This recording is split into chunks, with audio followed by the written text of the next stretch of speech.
بسم اللہ الرحمن الرحیم۔ ناظرین، وی لاگ نمبر ہے 210 اور اس کی چوتھی قسط ہے اور ہیڈنگ چل رہا ہے، اس کا دوسرا پوائنٹ ہے یعنی واقعہ افک۔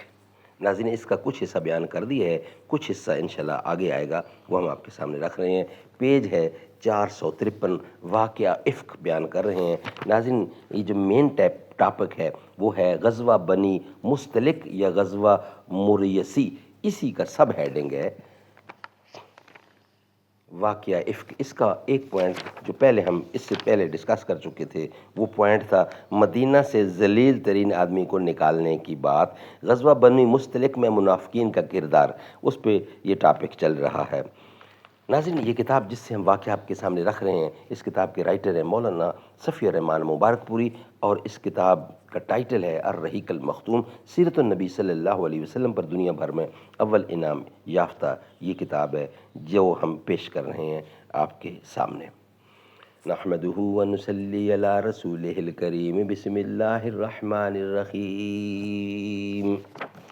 ہیں لوگ وہی جہاں میں اچھے آتے ہیں جو کام دوسروں کے، لگتی ہے چوٹ دل پر آتا ہے یاد جس دم، شبنم کے آنسوؤں پر کلیوں کا مسکرانا۔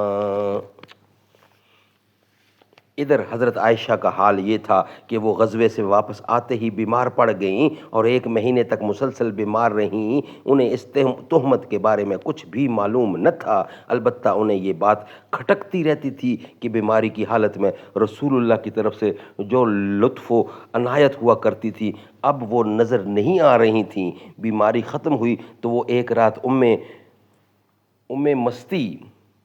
مستی کہ ہمراہ قضائے حاجت کے لیے میدان میں گئیں۔ اتفاق سے ام مستح اپنی چادر میں پھنس کر پھسل گئیں اور اس پر انہوں نے اپنے بیٹے کو بد دعا دی۔ حضرت عائشہ نے اس حرکت پر انہیں ٹوکا تو انہوں نے حضرت عائشہ کو یہ بتلانے کے لیے کہ میرا بیٹا بھی پراپگنڈے کے جرم میں شریک ہے، تہمت کا واقعہ کہہ سنایا۔ حضرت عائشہ صدیقہ نے واپس آ کر اس خبر کا ٹھیک ٹھاک پتہ لگانے کی غرض سے رسول اللہ سے والدین کے پاس جانے کی اجازت چاہی۔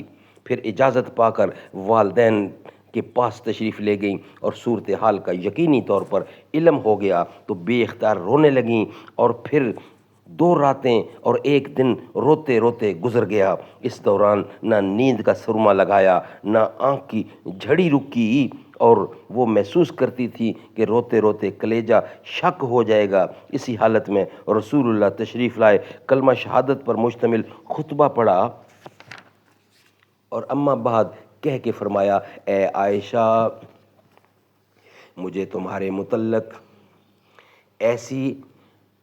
ایسی بات کا پتہ لگا ہے، اگر تم اس سے بری ہو تو اللہ تعالیٰ عنقریب تمہاری براءت ظاہر فرما دے گا، اور اگر خدا نہ خواستہ تم سے کوئی گناہ سرزد ہو گیا ہے تو تم اللہ سے مغفرت مانگو اور توبہ کرو، کیونکہ بندہ جب اپنے گناہ کا اقرار کر کے اللہ کی حضور توبہ کرتا ہے تو اللہ تعالیٰ اس کی توبہ قبول کر لیتا ہے۔ اس وقت حضرت عائشہ کے آنسو ایک دم تھم گئے اور اب انہیں آنسو کا ایک قطرہ بھی محسوس نہ ہو رہا تھا۔ انہوں نے اپنے والدین سے کہا کہ وہ آپ کو جواب دیں، لیکن ان کی سمجھ میں نہ آیا کہ کیا جواب دیں۔ اس کے بعد حضرت عائشہ صدیقہ نے خود ہی کہا، واللہ میں جانتی ہوں کہ یہ بات سنتے سنتے آپ لوگوں کے دلوں میں اچھی طرح بیٹھ گئی ہے اور آپ لوگوں نے اسے بالکل سچ سمجھ لیا ہے، اس لیے اب اگر میں یہ کہوں کہ میں بری ہوں اور اللہ خوب جانتا ہے کہ میں بری ہوں تو آپ لوگ میری بات سچ نہ سمجھیں گے، اور اگر میں کسی بات کا اعتراف کر لوں حالانکہ اللہ خوب جانتا ہے کہ میں اس سے بری ہوں تو آپ لوگ صحیح مان لیں گے۔ ایسی صورت میں واللہ میرے لیے آپ لوگوں کے لیے وہی مثل ہے جیسے حضرت یوسف علیہ السلام کے والد نے کہا تھا فصبر جمیل واللہ المستعان علی ما تصفون، سورۃ نمبر 121 کی 18ویں آیت۔ صبر ہی بہتر ہے، صبر ہی بہتر ہے، اور تم لوگ جو کہتے ہو اس پر اللہ کی مدد مطلوب ہے۔ سبحان اللہ، سبحان اللہ، سبحان اللہ۔ ناظرین، یہ ویلاگ کا بقیہ حصہ انشاءاللہ نیکسٹ ویلاگ کی صورت میں رکھیں گے، کیونکہ ویلاگ کا کچھ حصہ باقی ہے، وہ انشاءاللہ ہم آپ کے سامنے پیش کریں گے نیکسٹ ویلاگ کی صورت میں۔ نہ ایسا گنبد نہ ایسا روزہ، نہ شہر ایسا جناب ہوگا، جواب ہوگا ہر ایک شہر کا، مدینہ تو لا جواب ہوگا۔ چمک ہے ایسی رخ نبی پر، دھمک ہے ایسی رخ نبی پر، ہٹائیں گے جب وہ رخ سے پردہ، تو چاند بھی آب تاب ہوگا، تو چاند بھی آب ہوگا۔